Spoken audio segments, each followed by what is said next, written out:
Saudara-saudari yang terkasih, kita jumpa lagi dalam Pelita Hati hari ini, Jumat 6 Mei 2022, hari biasa dalam Pekan Paskah yang ketiga.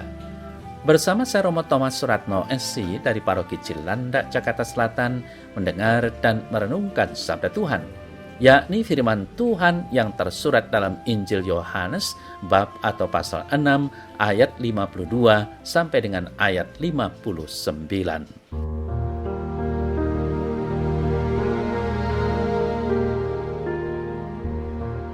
Orang-orang Yahudi bertengkar antara sesama mereka dan berkata, "Bagaimana ia ini dapat memberikan dagingnya kepada kita untuk dimakan?"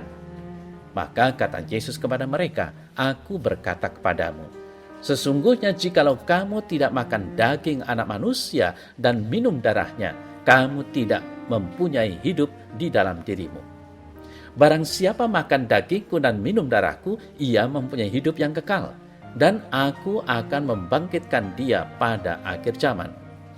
Sebab dagingku adalah benar-benar makanan, dan darahku adalah benar-benar minuman. Barang siapa makan dagingku dan minum darahku, ia tinggal di dalam aku dan aku di dalam dia. Sama seperti Bapa yang hidup mengutus aku dan aku hidup oleh Bapa, demikian juga barang siapa yang memakan aku akan hidup oleh aku. Inilah roti yang telah turun dari sorga, bukan roti seperti yang dimakan nenek moyangmu dan mereka telah mati. Barang siapa makan roti ini, ia akan hidup selama-lamanya." Semuanya ini dikatakan Yesus di Kapernaum ketika ia mengajar di rumah ibadat.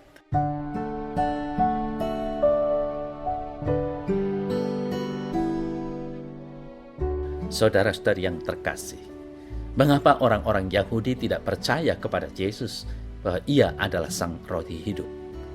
Mengapa mereka begitu sulit menerima bahwa Yesus adalah Mesias? Karena mereka melihat dengan sudut pandang jasmani saja. Mereka hanya melihat Yesus sebagai salah seorang di antara mereka.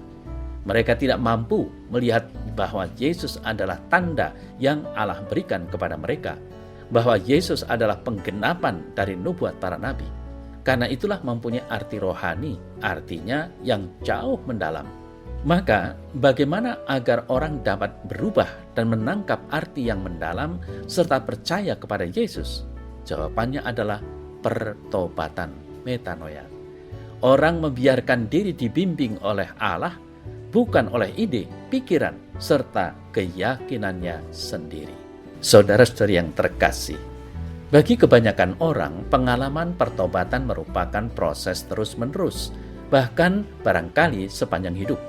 Kita bersyukur bahwa kita dapat mengimani Yesus yang memberikan tubuh dan darahnya dalam perayaan Ekaristi. Pengalaman pertobatan dan mengimani Yesus tidak lain merupakan anugerah Allah. Mari kita bertekun di dalamnya agar kelak dapat merayakan perjamuan abadi dan kekal bersama Dia.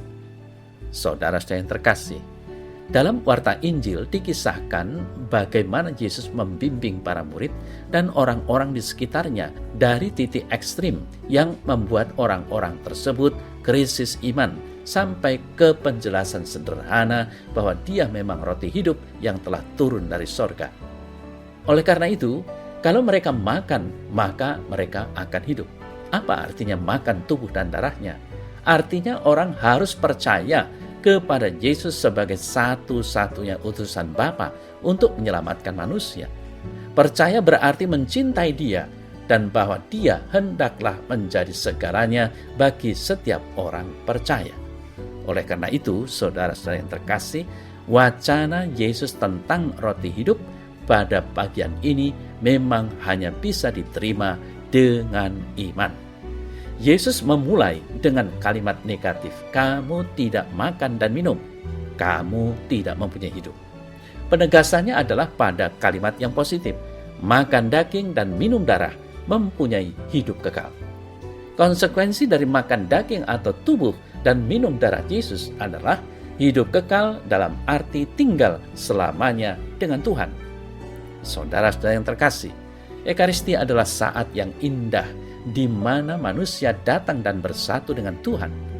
Bunda Teresa dari Kalkuta mengatakan, mestinya kita jangan memisahkan hidup kita dari Ekaristi. Saat kita memisahkan hidup dari Ekaristi, sesuatu dalam hidup kita akan hancur. Pada suatu kesempatan orang bertanya kepada kami, dari manakah para suster di biara Anda memperoleh kegembiraan dan kekuatan untuk melakukan pelayanan pada kaum miskin? Ekaristi berisi sesuatu yang lebih dari sekedar sikap menerima. Ekaristi juga berisi kepuasan untuk kelaparan Kristus. Dia berkata, "Datanglah padaku."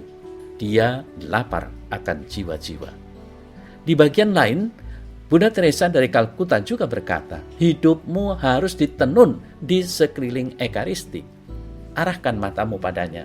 Dialah cahaya, bawalah hatimu sedekat-dekatnya pada hati ilahinya, mintalah darinya rahmat untuk mengenalnya, kasih untuk mencintainya, keberanian untuk melayaninya.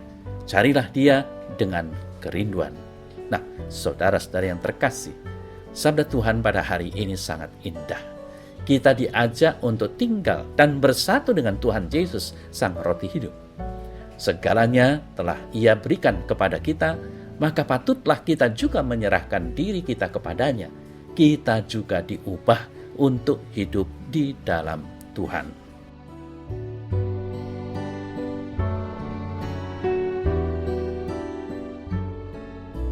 Dalam nama Bapa dan Putra dan Roh Kudus. Amin.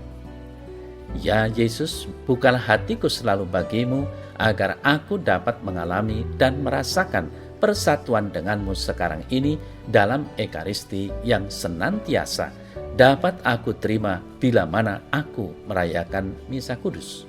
Amin. Semoga Allah yang Maha Kuasa memberkati saudara dalam nama Bapa dan Putra dan Roh Kudus. Amin.